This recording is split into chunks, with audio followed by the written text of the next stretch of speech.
మన మనస్సులో ఒక సంకల్పాన్ని చేసుకోవాలి. ఏమిటి అంటే, ఇప్పుడు నేను దేవుడి దగ్గరికి వెళ్తున్నాను, ఓ 10 నిమిషాల పాటు దేవుడి ముందు కూర్చోబోతున్నాను, పరిపూర్ణంగా నా మనస్సుని నేను భగవంతుడి పాదార విందాల్లో ఉంచబోతున్నాను.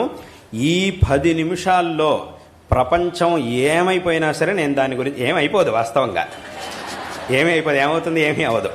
కానీ ఏమైపోయినా సరే, అంటే మీ సంకల్పం ఎలా ఉండాలి అని చెప్తున్నా. ప్రపంచానికి ఏమీ అవ్వదు, ప్రపంచానికి ఏమవుతుంది, ఏమీ అవ్వదు. కానీ ఈ 10 నిమిషాల్లో ప్రపంచం ఏమైపోయినా సరే దాని గురించి నేను పట్టించుకోను.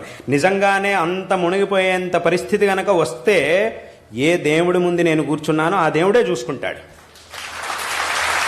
ఆయనే దీన్ని చూసుకుంటాడు. ఎందుకంటే నేను ఉంటున్నది దేవుడి ముందు. ఆయన సంకల్పం లేదు అనంటే ఏమీ జరగదు కదా. కాబట్టి ఏదైనా జరగాల్సి ఉన్నా కూడా ఆయన సంకల్పం. కాబట్టి నిజంగా జరగాలి అని కనుక ఆయన సంకల్పం ఉంటే నేను కాదనుకున్నంత మాత్రాన అది ఆగదు. కాబట్టి నిజంగా ఏదైనా జరగాల్సింది ఉంటే అది ఎక్కడున్నా జరుగుతుంది.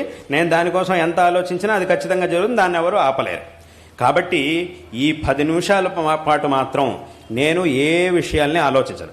మళ్ళీ 10 నిమిషాలు అయిన తర్వాత మళ్ళీ బయటికి రానే వస్తాను. వచ్చిన తర్వాత మళ్ళీ ఈ విషయాలన్నింటి గురించి ఆలోచించడం, చదువు, ఉద్యోగం, ఈ విషయాలన్నిటి గురించి కూడా ఆలోచించడం అనేది ఉండనే ఉంది ఆ 10 నిమిషాలు. కానీ ఈ 10 నిమిషాలు మాత్రం నేను ఏ విషయాల్ని పట్టించుకోను అని దృఢంగా సంకల్పం చేసుకోవాలి.